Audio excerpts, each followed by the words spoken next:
Сәлематсыздар ма, менің қымбатты тыңдармандарым. Бүгін сіздер романның ең соңғы бөлімін тыңдайсыздар. Болашақта қандай әңгіме тыңдағыларыңыз келеді, комментарийға жазып, ой бөлісе отырыңыздар. Менің жоспарымда композитор ағамыз Шәмші Қалдайғовтың өмірі туралы әңгіме бар еді. Тыңдауға қалай қарайсыздар? Бұл туралы да маған комментарийға жазуға болады. 28-ші бөлім. Осы күндері ойлайсың, жасың 50-ден асқанда сені сол жолы елеуретіп апарып бір қыздың құшағына тығып жіберген неткен құдірет күш деп. Өйткені соңғы жылдары сен Абай атаң айтқандай сап көңілім деп қыз аулап қызы қууды тыю қажет деп қабырғаңмен талай кеңескенің барды. Әр жасқа жарасатын мінез бар, ал сенің мына жаста махаббат майданында бұқпантайлап жүруің жараспайды деген едің өз-өзіңе тыйым салып. Бірақ іс жүзінде сен сол уәдеңде тұра алмадың. Жас күніңдегідей махаббат майданында күн-түн қатып сабылғаныңмен қарсы келген құралайды қалт жібермес әдетіңді қоя алмадың. Бір әулекі күш сені қайда жүріп, қайда тұрғаныңа қарамастан, оқыс бір жылт еткен жас сұлуға қарататын. Осы бір түбі түскір әдеттен сен әлі де құтыла алмай келесің. Мүмкін өлгенше де құтыла алмассың. Бірақ бір нәрсені мойындасаң етті. Өмір бойы болмай құлазыған сәттерде сен көңіл сергітер жұбанышты тек сол әйел атты құдіреттің құшағынан таптың емес пе? Осынау сұңқар қанаты талып, тұлпар тұяғынан қалар өмір атты айқай сүрең жарыста шаршап шалдыққаныңда жаныңнан сол арулар табылмаса не болар еді? Тірлігің тірлік болар ма еді? Әй қайдам, егер өмір шіркінді бір зәулім сарайға теңер болсақ, сол сарай табалдырығын аттаған қылықты қыз ару әйелісіз ол ордада не сән қалар еді? Ол орда емес, тар қапасқа айналмас па еді? Рас, айналар еді, бірақ деп едіге де оңай беріспеді. Бірақ сол сылқымдардың әрқайсының бір бас ауруы болды емес пе? Әрине болды. Бір басқа емес, бірнеше басқа жетерлік дерттері болды. Ойлап отырса, қыз қырқыммен байланысқан жоғарыдағыдай кез келген сәулелі сәттеріне себесе ілескен көлеңкелі тауқыметтер де аз болмапты. Бақыт болған соң таудың суындай неге тап-таза мөлдір болмайды екен? Жоқ, болмайды екен. Өз басы ондай қылаусыз, мұңсыз, таза бақытты тірлікті кездестіре алмапты. Назыкеннен де бой тартуды білмедің. Бой тартпақ тұрмақ оған қарсы ұмтылдың. Тура отқа ұмтылған көбелектей. Қыз бен қызық қуалай берудің түбі жақсылыққа апармайтынын біле тұра сөйттің. Алматыға кетерін кетіп қалсаң да, арадан апта өтпей жатып, бүкіл түрлік қызығын сонау кино тобыр жатқан құм арасында қалғандай іші бауырың солай тартып, ұлый бастады. Не істеріңді білмедің. Дәл сол кезде, яғни өткен жылы қыркүйектің басында Қазақстанға шақырылған чех сценаристі Леуш Барбаш келе қалды. Екеуіңізді киностудия директоры таныстырған еді. Леуш жасы сенімен қатар, бірақ егін дөңкөлентіп сақал қойған, ол сақалы көк бурыл тартқан, көк көз, ақсары жұқалта кісі екен. Ол да сценарист. Сен де сценарист. Салған жерден екеуіңіз бір-біріңізді түсіне кеттіңіздер. Оның үстіне Леуш орысша сайрап тұр. Екеуіңіз қазақ-чех достығына арналған сценарий қаңқасын талқылауға кірістіңіздер. Тек Леуштың бір өтініші болды. Алматыда өтетін осы бір ай ішінде Самарқандты көріп қайтсам деген. Жарайды, дедің сен. Есіл-дертің Маңғыстау жақта тұрса да, Есіл-дертің Маңғыстауда кинотобырмен құм арасында қалған Назыкенде болды. Мына жұмыс килікпей, өз еркің өзіңде болғанда, әттең, Маңғыстау қайдасың деп тартып отырар еді. Сен ішің ит жыртқандай болып, Маңғыстау емес, жаныңа жаңа танысың Леушті алып, сонау Самарқандқа қызыл жигулимен тартып отырдың. Одан бері де жыл өтті. Сен жер басып әлі жүрсің, түн жамылып мінекей Сарытау құм адырлары арасында жалғыздан жалғыз ілбіп келесің. Әлгінде ғой анау бір сайда отырып алып, сен 50 жыл бойы соңынан сүйретіліп еріп келе жатқан өз ісіңе өзің тесіліп кеп қарадың. Түп селеу түбіне әрең жетіп, титықтап, іркілген бақытсыз ізге назар тоқтаттың. Едіге тағы іркілді, белін жазып шалқайды. Көзі түнгі айлы аспанға түсті. Ірілі ұсақты мың миллиард жұлдыздары шашылып, далиып жатқан алапат тұңғиық аспанға қарады. Үнсіз кеңістік, сенімен үнсіз тілдеседі. Осы тұста түн тыныштығын шайқап, құм-шағыл арасынан қыз күлкісі естілді. Едіге тітіркеніп қалт тоқтады. Қиялға беріліп, аңсыз келе жатқан басы түк ұқпады. Түн жамылған түздегі бұл неткен күлкі. Шошып кеткен бұған дауыс тура Назыкендікі тәрізденді. Тура Назыкен, астапыралла. Тура солай күлмеп пе еді Назыкен? Екеуің Алматының Қаскелең жағындағы Ақсайда айлы түнді бірге өткізгенде. Едіге түн түкпірінде құлақ түріп тұр. Жаңағы күлкі қайта естілер ме екен деп. Бірақ шағыл төбенің арғы астынан шыққан күлкі қайтып естілмеді. Манағы тойдан тараған жастар екені енді есіне түсті.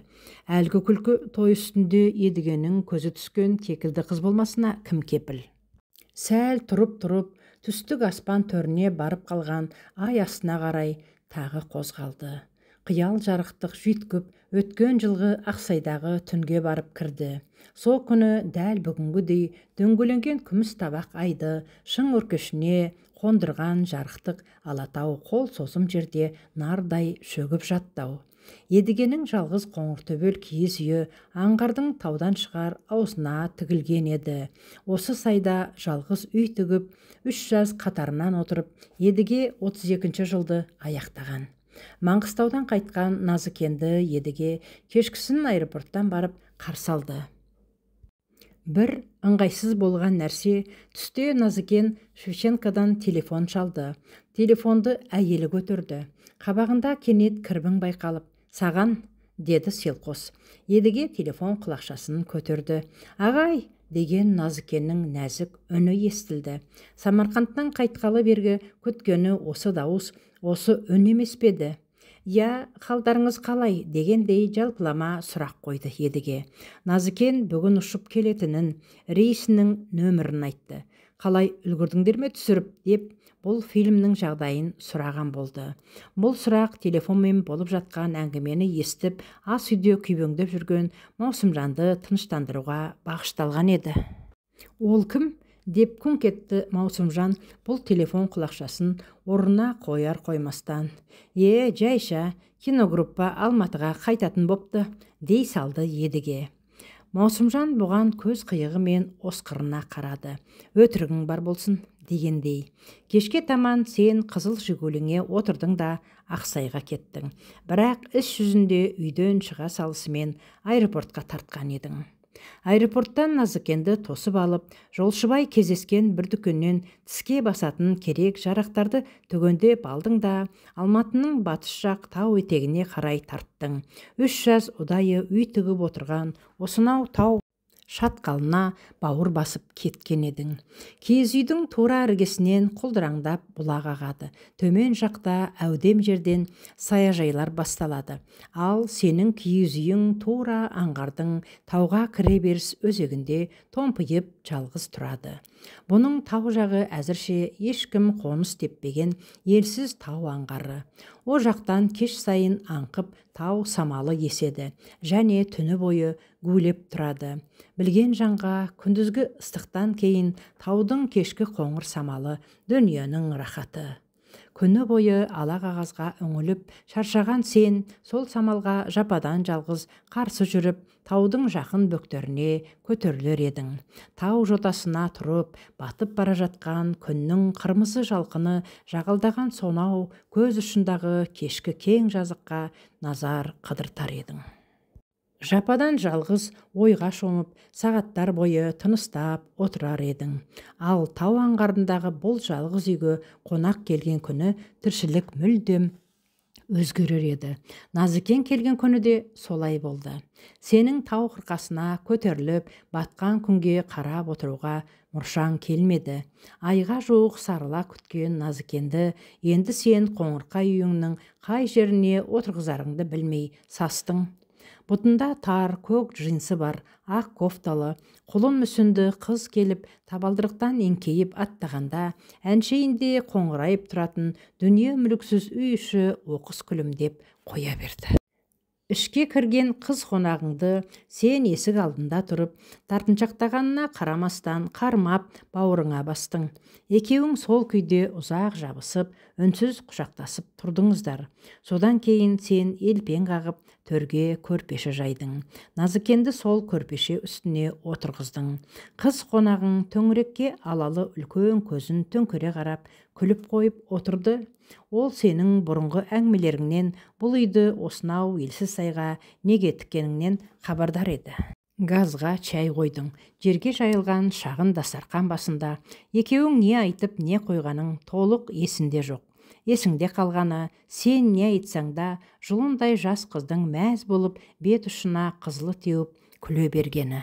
Жер ортасы жасқа келіп, алды-артын шола бастаған сен үшін қыз-қыз қайнаған қыз құшағы уыстан сусып шығып кеткен жастық шақпен қайта қауышқанмен бірдей еді. Пенде шіркіннің пешенеге жазылған мәулет өтіп кеткенде ғана сан соғатын әдеті. Едіге де сөйтті. Осы жасқа келгенше бұлдағы кәрілік, ажал дегендердің ауылы алыста болар деп жүрді. Ондай ойларға бой алдыртпай жүрді. Бүгінде жастық шақ жайлауының артта қалып, алда тек күз бен қыстың қыраулы суық қабақ шыңдары ғана қалғанын мойындаған. Мойын бұрып, арт жақта қалған ғұмыр базарына қарауды жиілеткен. Едіге жеткен ғұмыр сапардың бұтысын қоңыр күз салқыны шалған еді. Құшағындағы қоянның көжегіндей қыздың сол түні қандай сезімде болғаны бұған беймәлім. Байқағаны Назыкеннің алма беті жиі-жиі нарттай жанып, алалы бота көзі тұнжырап, өзіне төне еңкейген Едігеге телміріп қарай бергені. Тұнжырай қалған қыз жанарында әдеттен тыс иірімді ой тұнғаны еді. Сол тұңғиық иірімнің Едігені үйіріп тереңіне тартқаны еді. Содан бір жағынан секем алды. О тоба деген ой келді.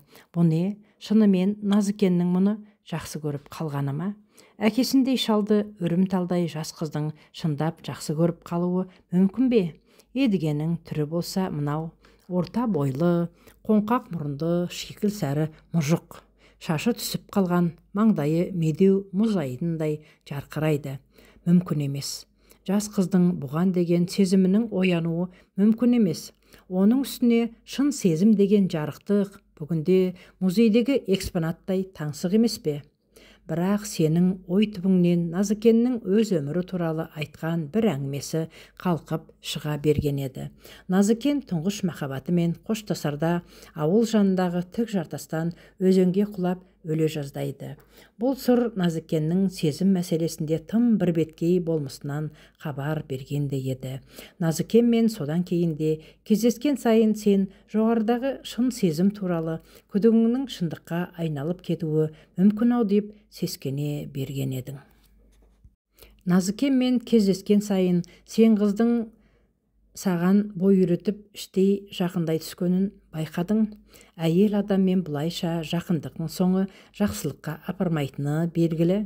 Сондықтан сен қыстың бір күні екеуің Алматы ортасындағы Қазақстан қонақ үйінің 23-ші қабатында кездескенде Назыкенге ойнап та болса ойыңды айттың. Саған күйеуге шығу керек дедің. Бұл қалжыңың Назыкенге ауыр тиді.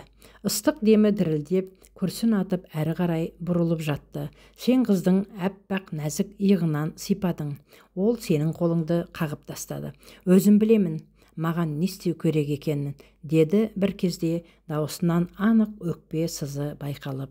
Дәл осы сәт сенің көзіңде Назыкен сәл нәрсеге өкпелеп бұртия қалған нәрестеге ұқсады. Оны аяп жүрегің шымырлады. Назыкеннің әкесіндей жан екеніңді ойладың. Осы қызды қайтсең де бақытты еткің келді. Бірақ қалайша? Оны қалай бақытты етерсің? Назыкенді бақытты ету үшін сен әйел бала-шағаңды тастауың керек. Назыкенге үйленуің керек. Жарайды, солай-ақ болсын делік. Бірақ солай болған күннің өзінде Назыкен одан бақытты бола қояр ма? Өзге тұрмақ бұл қыз өз сезімінің күні ертең-ақ құбылып сала бермесіне кепіл бола ала ма? Бір кезде байқаса, баяу басып, жалқұм басына шығып келеді екен. Аяқ астындағы құмды көріп, санасын сары масадай талаған өткен кеткеннің елесі сәл-пәл сейілгендей болды. Бейне ұйқыдан оянған жандай айлы түн әлеміне айнала қарады. Жарықтық, неткен ғажайып түн еді. Едігенің бойында майда діріл бар. Әлі құрғандай сылқ түсіп отыра кетті. Тізесін құшақтап, басы салбырап, көзін тарс жұмып, біраз заман үнсіз қалды. Манағы спазма әлсіретіп кеткенін құм үстіне салмағын салып отырғаннан кейін сезінді. Әшейінде көлденең жұрт көзінде шаруасы шалқып тұрған жандай көрінуге ұмтылатын Едіге осындай жалғыз қалғанда жасанды бейнесін сылып тастап, өзінің табиғи қалпын табатын әдеті. Көзін тарс жұмып, бүктетіліп осы отырысында дәл қазір зәредей де жасандылық жоқ. Бұл табиғи қалпы. Бұл отырыс шаруасы шалқып тұрған жанның емес, тірліктен кетіліп, мүжіліп, енді бұдан әрі не істеп, не қоярын білмей дағдарған жанның кейпеді. Осылай отырғанда ай астында келе жатқан бір кісінің сұлбасына көзі түсті. Бүгімдеп состия қарады. Едіге деп үн қатты келе жатқан сұлба. Түгелхан, өй, сен қайда жүрсің? Жайшама? Өй, сені іздеп жүрмін, неге кешікті деп. Дем алып жүріс қой, деді бұл сабырмен өткен кеткенді еске түсіріп. Ұйықтап қалып ем, үміт оятты. Сен жоқ деп бекер әлектенген екен. Аздасын екеуі ауылға беттеп келе жатты. Көр жерді әңгіме қылып. Едіге іштей бір нәрсеге таңырқаулы. Жұмыр басты пендеге тән бір нәрсеге таңырқаулы. Мына қасында келе жатқан Түгелхан ғой, ғұмыр бойы бір ауылда қатар өскен балалық шақ досы. Соған қарамастан екеуі мүлдем екі бөлек жан. Екеуі де жүректі мүжіп жатқан нәрсені емес, бері жақтарымен көр жерді әңгімелеп келеді.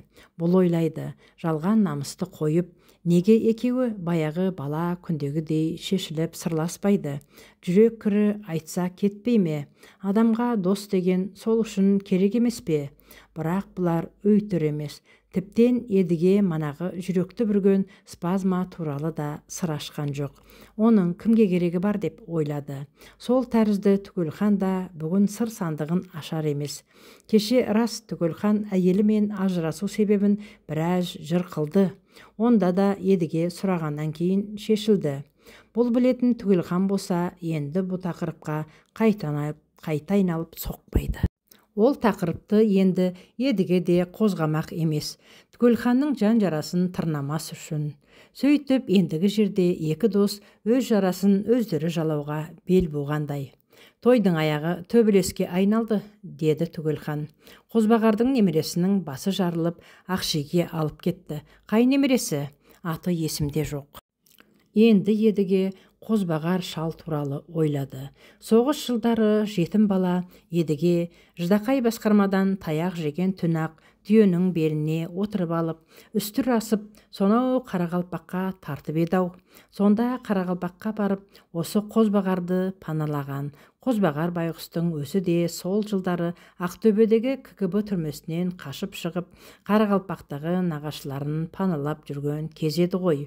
Бұл сөйтіп Қозбағарды сағалап жүріп, Түрікпен құмында қой бақты. Қозбағардың ақылымен ауыл мектебінде оқыды.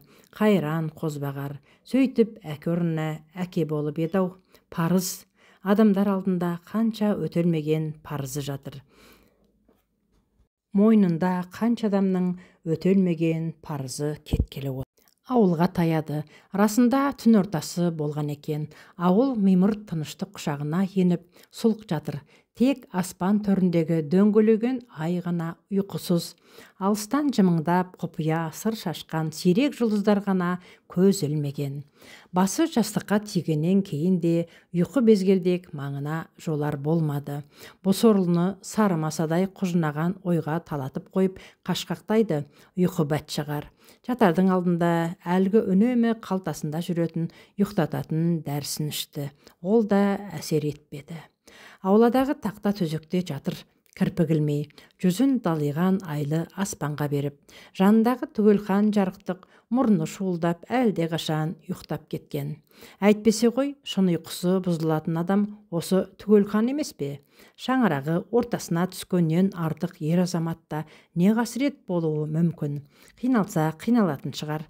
Бірақ дәл едігедей күндіз күлкіден, түнде ұйқыдан айырылып жүргені шамалы. Түгелханның төзіміне жатты да таң қалды. Жігіттің нар екен ғой деп. Қызметтен айырылды, партиядан қуылды, әйел бала-шағадан кетті. Әлгінде едігенің аузынан үйге қашан қайтасың деген сұрақ шығып кетуге сәл-ақ қалды. Алматыда Түгелханның үйі жоқ екені есінен тарс шығып кетіпті. Бұның байқауынша Түгелхан ауылда көп жатпауы тиіс. Дорожниктегі дариғасының қолына барып кіріп алуға тиіс. Сонсын таныс жуықтарды сағалай жүріп, бұрынғыдай дәу бастық болмаса да бір жерге мөлтек бастық болып орналасып, томпаңдап шауып жүретін шығар. Ақырында Айданы да ұмытатын шығар. Түгелхан Айданы ұмытса ұмытар-ау, бірақ бұл Назыкенді қалай ұмыта алар? Ойлап отырса, Назыкенде не жазық бар? Бұның соңында боздап қалардай. Солай болуға айналды. Назыкен жоқтайтын болды.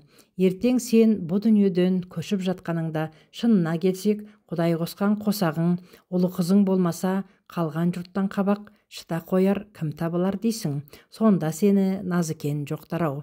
Тағдырдың тәлкегін қарашы. Бұның жер бетіндегі дәмі бітуге таяғанда Назыкенді жолықтырған. Мынау ит тірліктегі нақ сүйерімен жолықтырған. Иә, тірлік базарынан шаршап шалдығып қайтып келе жатқан жанға кенет күтпеген жерден бұла жас сұлу жолықты. Кезікті де қолынан жетелеп тіршілік базарына қайта сүйреді. Қызбен қол ұстасып сауық сайран кешуден қашпасаң да сен тіршілік базарына қайта кіруге жүрексіндің. Қыз алға, сен кері тартасың. Сол бір әңгіме есіне түсті. Сол бір сенің төбеңе жай түскендей болып әңгіме Алматының қақ ортасындағы Алматы қонақ үйінің 8-ші қабатының терезесі тауға қараған бір бөлмесінде мамырдың жайма шуақ мамыражай кешінде болған еді. Сенің Мәскеу арқылы өміріңде тұңғыш рет шетелге шығуға жиналып жатқан кезің. Сол күнге шейін сен Назыкеннің көз алдында кем-кетігі жоқ бір абзал жан болып келдің. Нәзік те жаралы қыз жанын түсінер мынау тас бауыр дүниедегі жалғыз жан сен болып келдің. Тек сол бір әңгімеден кейін ғана екеуіңнің араңа айықпас сызат салқындық түсті. Қандай бірін-бірі қимас жандардың болмасын, қандай өліп-өшіп сүйіскендердің болмасын, арасына күндердің күнінде бір түсер сол кірбің сендердің де араларыңа ақыры киліккен еді. Әйтпесе бұл жолғы кездесулердің де кәдуілгідей бір-бірін сағына қауышқан жандардың қуаныш қызығы мол, көл-көсір ыстық та ынтық құшақ аймаласулармен басталған еді. Ағай, деді әлден уақытта қыз саған жасқана қарап. Ағай, білесіз бе, мен... Шалқасынан жатқан қыз ернін тістеп, сенен назарын тайдырып әкетті. Жоғары қарады. Тіл ұшына келіп қалған бір сөзді айта алмай тығылды. Бір суыт жаңалықты сезе қойдың. Жүрегің су етіп, ойың ұршықша үйірілді. О жаңалық қыз аузынан шығып болғанша, сен оның не жаңалық екенін ұғып та үлгердің. Өйткені бұл жағдаяттың Назыкеннің басына түсуі тұңғыш болғанымен, сенің басыңа түсуі тұңғыш емес еді. Назыкен орысшалап, бойына бала біткенін айтты. Айтты да жүзін қабырғаға бұрып тым-тырыс үнсіз қалды. Жаңалық сені тас төбеден құйғандай ыстық судай шарпты. Бетің ду жанды, бірақ сен оны қызға сездірмедің. Түк болмағандай сабырлы қалпыңмен оң қолтығыңда жатқан ғашығыңның иығынан қармап, бауырыңа тарттың. Қыз сенің бұл қылығыңды түсінбей, тіптен таң қалды. Сенің жүзіңе шошына қарап, назар ірікті. Сен оны аймалап, үрке қараған нәркес сұлу көзінен сүйдің. Ит жырқандай болған ішіңді жасырғаның еді. Сондықтан да қыз көзінен қанша еміреніп сүйдім дегеніңмен, сен бұл жолы бейне темір сүйгендей түк ләззат ала алмаған едің. Ойыңның ойран ботқасы шығып жатқан еді. Өмірге келе жатқан бір нәресте шырылы құлағыңа шықырап жеткенде еді. Әкесіз байғұс жалғыз басты шеше қолтығында қатал тағдырмен арпалысып өскен бір қату қабақ жасөспірім сұлбасы көз алдыңа келіп тұра қалды. Сол елестің өзінде сорлы баланың өмірге деген өкпесінің қара қазанда екені көрініп тұр. Сен, яғни әкесін анық кінәлап қырын қарап тұр байғұс бала. Әке, сен маған тіршілік сыйладың ау, деп алғыс айтып тұрған жоқ, жоқ, дедің сен іштей ширығып бір түйінге келіп, жоқ. Назыкен сенен бір жауап күтіп жатыр. Өйткені сен сол өмірге келмеген, бірақ келетінін білдірген нәрестенің әкесі едің. Алайда әшейінде жас қыз алдында көсемсей беретін сенің бұл жолы көмейіңе тас тығылғандай мылқау едің. Бірақ сен өмірде көрмегені жоқ кәрі шөңге, сен осы үнсіздігіңмен сайраған тіл жеткізе алмас сырды, яғни өз қарсылығыңды қыз жанына сөзсіз ақ құя білдің. Саған оңтайлысы осы еді, сөйлемеген еді. Сөйлесең бір нәрсені бүлдіріп аларың хақ еді. Қыз да соны жіті сезгендей. Жоғары қарап, ернін жымқырып, тым-тырыс қалпы жатыр. Қозғалуға, жақ ашуға қорқатындай. Бірақ үнсіздіктің шегі бар еді. Қыз ауыр күрсінді. Ағай, мен сізді түсіндім, деді бір кезде. Сіз демек қарсысыз. Сен тағы да үндемедің. Өз ойыңды қызға қалай жеткізудің қисынын таба алмай дағдардың. Бірақ бұл үнсіздіктің қыз жанын жаралаған сатқындық болғаны анық еді. Ол тағы да тіл қатты. Осылай болатын шығар деп едім өзімде. Солай болып шықты, деді мұрны бұрс ете қалып. Сен мойын бұрып едің, қыздың самайын сызып, төмен қарай бір ауыр тамшы ағып барады екен. Назыкеннің жылағанын сен тұңғыш көруің еді. Дүниеде әйелдің көз жасын көруден азап не бар дейсің? Сен әйелдің көз жасынан шошушы едің.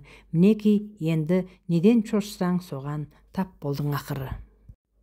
Осы тұста өктемін сап ете қалды. Есуас, ләззатын алғанда жақсысың бұ тірліктің. Енді оның зәрін жұтудан неге қашасың? Жұт енді у мен зәрді, деп зірк-зірк етті. Саған у жұттырған не дегенде, ол жас қызға деген әкелік аяныш еді. Табан астында оянған әкелік сезім еді. Әкелік сезім дейді? Омай шіркін-ай, гуманист бола қалғанын. Әй, ол сезім, әкелік сезім, сен алғаш қызға қосылған кезде қайда қалды? Ит білеме? Ит емес, оны білетін жұрт бар. Білеміз, сен жалтарма өйтіп. Одан да қызға жасаған қиянатыңды мойында бәтшағар. Өмірде көрмегені жоқ кәрі қырқылжың, сен уыздай жап-жас қызды алдап арбап, қолға, жоқ қолға емес, торға түсірдің. Әкелік сезім деген сөзді айтуға қалай аузың барды? Ондай сезімнен адыра қал. Ондай сезімнің сенде өзі тұрмақ ізі де болған емес.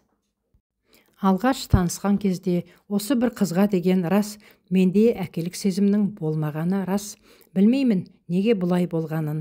Осы қызды өткен жазда мен кинотобырда көрген сәттақ естен тандым да қалдым. Арамыздан жас алшақтығы деген тіптен қаперіме де кіріп шықпады. Назыкеннің қоладан құйған мүсіндей сұлбасын көргенде, ару дидарын көргенде, 25-тегі жігіттей жанып түстім. Есіл дертім осы Назыкен болды. Осы қыз дегенде тура отқа ұмтылған көбелекке ұқсадым. Қызығы қыз да мені кәрсініп сыртқа теппеді. Құдай жарытпаған бойды да, шикіл сары түрімді де елеген жоқ. Оларды кемшілік деп есептемегендей, керісінше күлімдеп мені өзіне тартты да тұрды. Күлімдеген жанарынан жүрегіме шоқ түсті. Мен арбалып қалдым. Солқылдаған жас қыздың шоқтанған сұғы жүрегімді лап-лап өртеді. Сөйтіп мен тал отындай мастадым. Ағай, мен сізді түсінемін, деді Назыкен. Сіздің ат абыройыңыз бар, үлкен адамсыз, сондықтан сізге артық нәрсенің керегі жоқ. Сізді қинамағаным үшін кешірім сұраймын, өзім кінәлімін, бәріне өзім кінәлімін. Назыкен осының бәрін ойын үзіп-үзіп айтып, үзілістер жасап жеткізді. Сен сонда да үндемедің. Оның кінәсін өз мойнына алуы сенің жағдайыңды сәл-пәл жеңілдеткендей еді.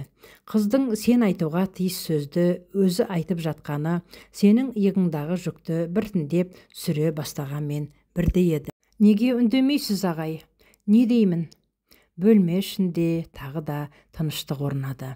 Тек көше тұстан ағылып жатқан машиналар ырыл-гүріл ғана үзбей естіліп тұрды. Тыныштық шырқын тағы да қыздың өзі бұзды. Сізден бір өтінішім, деді. Сен үндемедің. Ол жауап күтіп мойын бұрды. Сен айта бер дегендей болдың. Қыз тағы да жылады. Сен қабақ шытып ауыр күрсіндің. Ол қол созып әлдеқайдан орамалын тауып алып мұрнын сүрткіштеді. Сізден өтінерім, маған тек қарсы болмаңыз. Мен алдыртқым келмейді. Неге? Деген ышқынған дауысың шығып кетті, жастықтан басыңды жұлып алып. Өй, дедің сен, есің дұрыс па? Қыз көзін қолымен көлегейлеген күйі үнсіз, дыбыс қатпай қасарысты. Үн қатпаған қызға жының келіп, сен оның бетін жапқан қолын сілкіп тастадың. Назыкеннің көзі бұлаудай ісік, жылап жатыр. Сенің қолыңды қағып жіберіп, саған ашулана, тұлдана қарады. Сен баяғы әдемі қыз көзінің орнында шапыраштанған жабайы мысық көзін көргендей болдың. Сол зәрлі сұққа сен шыдай алмай, назарыңды ала қашып, жасқанып қалдың. Екеуіңізді осындай ит пе мысықтай етіп қойған тағдырға ма, әлде сол тағдырды қолдан жасап алған өзіңе ме, әлде жөндеп сақтана білмеген Назыкенге ме, әйтеуір әлдекімге ызалы едің. Алдырту керек, дедің бір кезде ақырын ғана сабаңа түсіп. Болашақты ойлау керек, басың жас, үй болуың керек. Мен оны ойлап қойғам, деді Назыкен дауысы ашулы. Сен түк түсінбей, қыздың сұрланып алған әдемі жүзіне қарадың. Назыкен әлде бір нүктеге қадала қарап жатыр. Мен тұрмыс құрғым келмейді, деді ерні әрең қимылдап. Баланың сөзі ол. Шын айтам, сонда не істемексің? Жалғыз өмір сүремін, баламыз екеуміз. Сен ыңырана күрсініп, орныңнан тұрып кеттің. Кішкентай стол үстінде тұрған аузы ашық коньяктан шөлмекке тағы да бір тамызып, көзді жұмып тартып жібердің. Киіне бастадың. Кеттік, дедің. Қыз сенің қабағыңа ажырая қарап, киіміне қол созды. Тап-тұйнақтай киініп алып, екеуің үн-түнсіз қонақ үйден шықтыңыздар. Ресторан жақта у-шу, даңғыраған музыка үні естіліп жатыр. Біреу үйлену тойын жасап жатқан болса керек. Мамыр кеші жайма шуақ көңілді. Кешкі Алматы жапырағын жайып, ұзатылатын қыздай жасанып алған. Қызыл-жасыл құлпырады. Осынау мәз-мейрам дүниеде қоңырайып, көңілсіз келе жатқан тек екеуің ғана едіңдер. Сол үнсіз қалыптарың біраз қатар жүріп, сен қызды автобус аялдамасына дейін шығарып салдың. Әлгі қонақ үйден басталған ауыр әңгімені екеуің қайтып қозғамадыңдар. Содан кейін араға бір апта салып сен шетелге жүріп кет. О тоба, сол күні ғой, мен саған түк айта алмадым. Соған таң қаламын. Ол үнсіздікті сен әрине өзіңше түсіндің. Табына сыйлаған кісіңнің күйкі кеспірін көзбен көргендей болдың. Оның өліп өшіп, күйдім, сүйдім дегеннің бәрі өтірік болып шыққанына көзің жетті. Сенің көзіңде ағайың, махаббат, достық дегенді жинап теріп, бірақ сатқан жан болды. Тірлік тезіне шыдамай, сені жарты жолда тағдыр талқысына тастап кеткен жан болды. Тайып тұрған жан болды. Қысқасы, сен мені кешпейтін жөнің бар еді. Мәскеу арқылы Европаның ортасына топ ете түссем де, мен сенің маған деген өкпеңді алыстан сезіп отырдым. Прага батысындағы Леуштың 3 қабатты үйінің астыңғы қабатындағы бір бөлмеде сценарий жазып отырып та ойлағаным сен болдың. Не істеді екен деймін. Баласын алдырды ма екен, әлде маған ерегесіп босанатын болды ма екен? Екі көзің толған жас көз алдыма кеп елестеп тұра қаласың. Қорқақсың дейсің табалап. Бәлаға әке болудан қорқатының бар, бақылдауық текешіктей неге артыласың жас қызға? Өй нәзікен деймін мен, аузыма сөз түспей. Осылайша ойша айтысымыз жалғаса береді. Алматыға келген күні мен сені іздеп бара алмадым. 32 жылдың баспа жоспарынан алынып тасталғаны жөніндегі суық хабар ағаңды есеңгіретіп жіберді. Жүгіріп баспаға бардым, жүгіріп ЦК-ға бардым. Ақыры 32 жылдың жарық көрмейтініне көзім жетіп барып тоқтадым. ЦК хатшысының қабылдауында болғаннан кейін үйде бүктеліп бір күн жаттым. Ертесіне кешке барып аздап ес жиғандай болдым. Бірақ ішім толған өрт пен жалын еді. Осындайда кісі жұртпен кездесуден қажатын әдеті, осындайда кісі бір іздесе, тек нақсүйер көңілдесін ғана іздеуі мүмкін. Мен сені іздедім, сені дереу көргім келді. Алматының Кеңсай жағындағы бір піл жота жонның бауырындағы жарбиған пәтер үйіңе қарай баяу басып келемін. Күн ұясына еңкейіп, қызыл барқын шапағы дүниені бояп тұрған шақ. Машинаны сай табанда қалдырып, қалтамда Прагадан әкелген бір шөлмек виски бар піл жота жонға көтеріліп келемін. Алға басқан аяғым кері кетеді. Көшеде ерсілі-қарсылы жүрген жұртты көрмеймін, естімеймін. Ой қазандай қайнайды. Мына 3 айлық жол сапардан кейін мен үшін сені көру де көрмеу де қиын болды. Құдай білсін, сенің анау Күкентайдың ұясындай құйттай бөлмеңде мені не күтіп тұрғанын. Дөңге көтеріліп келе жатып, мендей бұл дүниеде тіршілік торына шырғалған жан жоқ шығар деп ойладым. Шатаспасаң, бұл не жүріс? 50-ден асып шашыңа ақ түскенде жас қызбен байланысып. Бұл не жүріс? Өзіңе де, өзгеге де айықпас дерт тауып беріп. Жасы келген жанға жарасатын қылық па осы? Ана үйде отырған бір шүйкебастың бас ауруы саған аздық етті ме? Есі бар адам екі шүйкебастың арасында жүреме өстіп сенделіп, ал тарт сазайыңды жеңілтекті. Есік сықырлап жасқана ашылды да, қарсы алдымда қызыл шытыра халатының өңірін қаусыра ұстаған сен тұрдың маған шошына қарап. Сәлем деп таң қалған өңіңе үрке қараған мен еңкейіп табалдырығынан аттай бердім. Амансыз ба Назыкен? Дедім аузыма басқа сөз түспей. Сен ләм деп жауап қатпастан теріс қарап, тырнағыңды шұқылап тұра бердің. Сырттан қарағанда мүсінің қолдан құйғандай әдемі еді. Назарым жалаңаш иық толық ақ балтырыңа түсті. Алдыртқан тәрізді ғой, дедім іштей. Орындыққа отырдым. Жалғыз кереует әрең сыйып тұрған Күкентайдың ұясындай бөлмеңе айнала қараймын. Көзге таныс, жүрекке жылы ұя. Сен қалтаңнан орамал алып, көзіңді сүрткіледің. Осы сәт есіме сап ете түсті. Саған арнап сыйлыға келгенім. Мойынға тағатын ұсақ алтын шынжыр еді ол. Жан қалтамнан соны алып, теріс қарап тұрған сенің сыртыңнан келіп, ұсақ шынжырды еппен мойныңа тақтым. Сен нәзік саусақтарың жып етіп ұсақ шынжырды сипалай бердің. Рахмет, дедің жүзіңе шыра еніп. Әлі маған тура қараған жоқсың. Бірақ терезе қапталында ілулі тұрған айнаға қарап, мойныңдағы шынжырды сипалап тұрсың. Жарасады, дедім мен, сені қуантқым келіп. Рахмет, дедің сен тағы да езу тартып.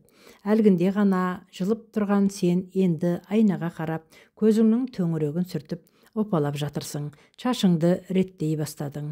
Мен болсам сәл нәрсеге алданғыш бала мінезді етіп әйел затын жаратқан Аллаға рахметімді жаудыртып отырмын. Сол әйелге тән мінездің арқасында жаңа ғана көк жиекке үйірілген қара бұлт тарқап, дүние жайнап сала берген. Мен иығымнан ауыр бір жүктің түскенін сездім. Содан кейін еркінсіп, екінші базарлығым шотланд вискиін алып стол үстіне қойдым. Сен маған түсіңді жылытып жүз бұрдың. Қашан келдіңіз, дедің. Сол-ақ екен, мен білегіңнен шап беріп ұстадым да, сенің ықшам денеңді қаусыра құшақтап, бауырыма тарттым. Жынжыр төсек баж етті. Ұмар-жұмар отыра кеттік.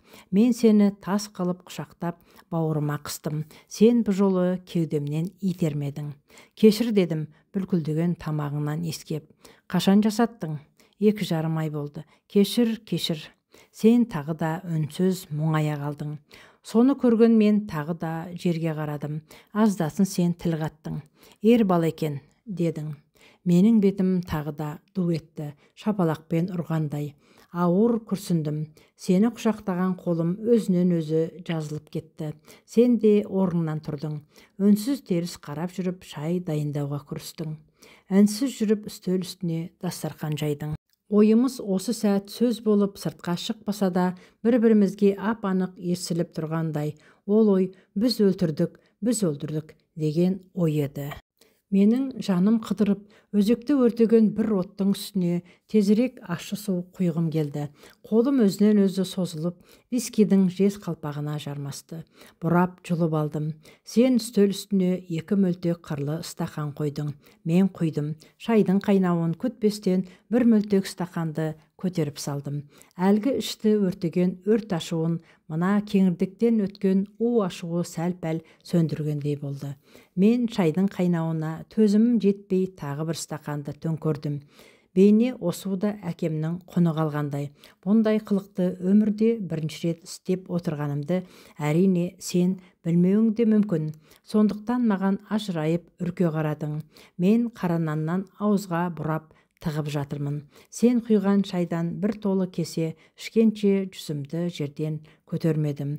Қорғасындай басым ауырлап кеткен. Үн жоқ. Сенде де үн жоқ. Тек мен екінші кешеге қол соза бергенімде ғана сен жасқана тіл қаттың. Ағай, не болды? Мен үндемей бос тұрған өз стақанымды вискиден тағы құйдым.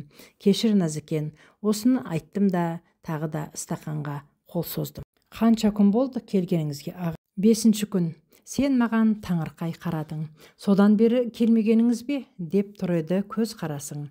Мен осы сәт дүниеде сенің осылай жәудіреген жанарыңнан өткен ғажайып жоқ шығар деп ойладым. Бір-бірімізге қарап, содан кейін екеуміз де күлімсіредік.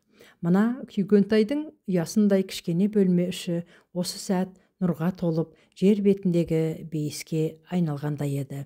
Мен сенің әлсіз нәзік саусақтарыңды уысыма алдым. Кешіккен себебім деп кітапқа байланысты жаңалықты айтуға келгенде біраз тосылып қалдым. 32-ші жыл шықпайтын болды, Назыкен. Қалайша? Деп сен ышқынып кеттің, көзің атыздай болып. Менің уысымда отырған сүйрік саусақтарыңа шейін тоқ ұрғандай дір еткен еді. Сол баяғы цензура. Күдігім расқа шықты. Сен мұңайып төмен қарадың. Осы сәт менің басыма түскен ауыртпалыққа сенің шынымен қабырғаңның қайысып отырғанын көрдім. Сен менің басыма түскен ауыртпалықты бірге көтеріп отыр едің. Жүрегім езілді, елжіреп кетті. Онтиып отырған сені мен тағы да қапсыра құшақтап, үнсіз құштым. Мен сені құшап отырып, жылуыңды сезе отырып, шіркін, осы сәт өле кетсем деп армандадым. Сенің құшағыңда өлсем, өлімнің өзі балдай тәтті болатындай көрінді. Бірақ сайқал ажал шақырғанда келе қоя ма? Келмеді. Ажал дегенде бір кісәпір, шақырсаң қашатын, қашсаң қуатын, ылғи да қапаңды тауып, омаққа асырсам деп өкшелейді де жүреді, осал тұсыңды аңдиды да жүреді. Енді түсіндің бе? Дедім біршама үнсіздіктен кейін. Маңдайыңды менің иығыма сүйеп, маужырап отырған сенің айқасқан кірпігің самарқау ашылды да, кенет тұңғиық жанарыңда сұрақ пайда болды. Нені дедің? Неге қарсы болғанымды? Жоқ, өзім тәрізді бақытсыз жандардың санын көбейткім келмеді. Олай демеңізші, ағай. Мен осында тірі келіп отырған жоқпын, Назыкен. Ағай, олай демеңізші, қорқамын. Назыкен, ағайыңды бұл қоғам өлтірді ғой, тірілей өлтірді, деп мен қолымды тағы да вискиге соза бердім. Ағай, деп сен менен бұрын ұмтылып барып, бөтелкені шетке алып қойдың. Маған шоши, ренжи қарадың. Бұл қылығың маған ұнады. Мен сенің ырқыңа көндім.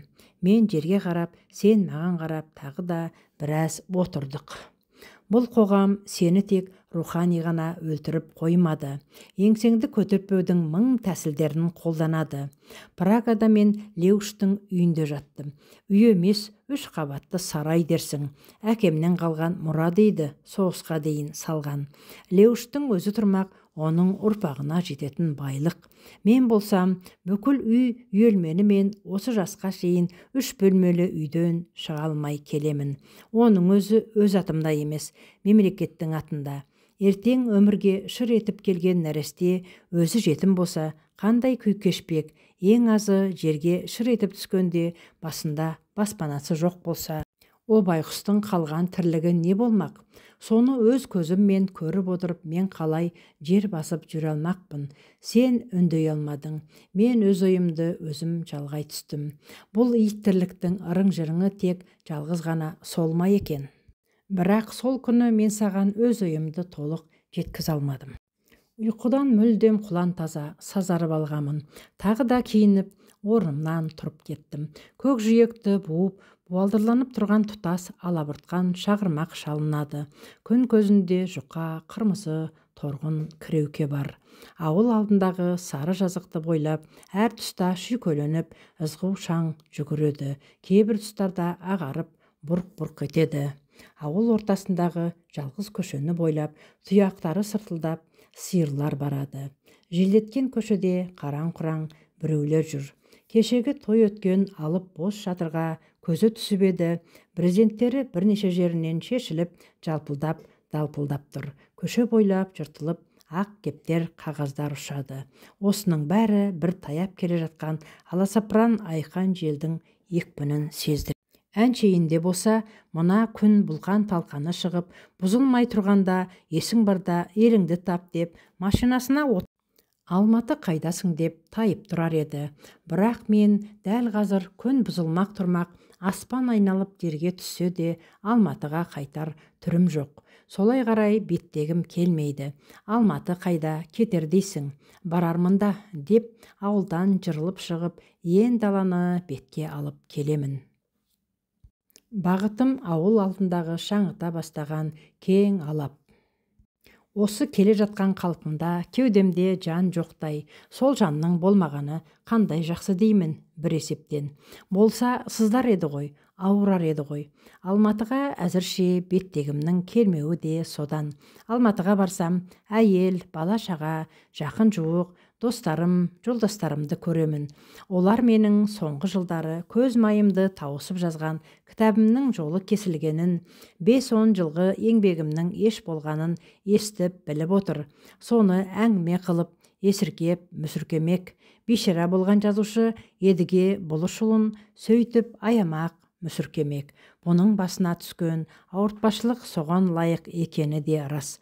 Аяуға тұрарлық. Талай жыл толғатып жазушының жазған кітабының жабылуы, кісісі өліп қаралы болғаннан несі кем? Бұл қорлықты жалғыз өзі көріп қана қойса, бір сәрі ғой. Қиналатыны, бұл қорлықты Құдай қосқан қосағы да, жазықсыз бала шағасы да бірге көріп, бірге жер болдау. Сен сөйтіп өзіңмен кетпей, кесіріңді әйел бала шағаңа тигізіп отырсың. Сенімен бірге олардың да еңсесі түсіп отыр. Жүні жығылып, қор болып отыр. Соның бәрі сенің, едіге сенің арқаң. Сенің заман ырқымен жүрмей, сыңар езулікке салынуының арқасы. Осыны ойлағанда жүрек байғұс тағы запыран жұтты. Кеудесіне сыймай тыпыршыды. Бір ыстық толқын бетін қарыды. Саусақ ұштарына дейін ысып-ысып барып қайта суыды. Жанын қойырға жер таппады. Едіге тізе бүкті. Аңырап аққан шаң борасын астында отырып, жүгініп отырып, Хансұлудың рухына бас иіп дұға оқыды. Дұғасын осы зирата жатқан өлі аруақтарға да бағыштады. Орнынан тұра бергені сол есірек жел тура омыраудан соғып құлата жаздады. Қалбалақтап барып тіктелді. Кенет кеуде тұсының лау ете түскенін сезді. Өзінің лезде от тиген қауырсындай лапылдап бара жатқанын сезді. Дүние шыр айналды да іле құлаққа ұрған танадай тым-тырыс бола қалды. Қауырсындай қалқып, айналып ұшып келеді едіге. Не де болса бір сұмдық болған еді. Бірақ оның не сұмдық екенін зерделеу мүмкін емес. Тас керең дүниенің дәл ортасында қауырсындай қалқыған едіге бір кезде оң жақ шекесі мен мамық жерді жастана құлады. Осы бір алмағайып сәттің көзінің шалғаны санасына ұялаған шаң суырған сүреңсіз аласапыран алқап еді. Сол шаң борасын арасында сайтанша қалқаңдап жүгіріп келе жатқан бір кісі сұлбасы шалынды. Кісі қолы ербең етеді, айғайлап келе жатқандай. Түгелхан ғой, бірақ оның дауысын бұл ести алар емес. Осы бір алмағайып сәтте назарына түскен тағы бір нәрсе, ол төбедегі бозамық тартып алабұртқан аспан еді. Жарық дүниедегі ең соңғы көргендері осы. Содан кейін басқа бір дүниеге аяқ басты. Қап-қара, ұшы қиырсыз үңгір түнекпен құстай ұшып, құнтиып келе жатты. Ащы шектей шұбатылған қараңғы үңгірдің қиян шетінде көрінген теңбіл жарыққа қарай көз ілеспес жылдамдықпен сорғалап ағады. Аяқ, қол, дене, салмақ деген ұғымдар естен шыққан. Жеп-жеңіл, ыстық-суықты сезбейтін бір шоқ сәулеге санаға айналған. Оған бұл таң қалар емес, солай болуы табиғи тәрізді. Үңгірдің алыс шығар аузында ағарған теңбіл жарыққа қарай мақпал түнекті оқша тіліп зымғап келеді. Дүниеден осылай өтті едіге. Құрметті менің тыңдармандарым, бір ай бойы менімен бірге болып тыңдағандарыңызға көп рахмет. Ертең жаңа әңгіме бастаймыз. Менімен бірге болыңыздар.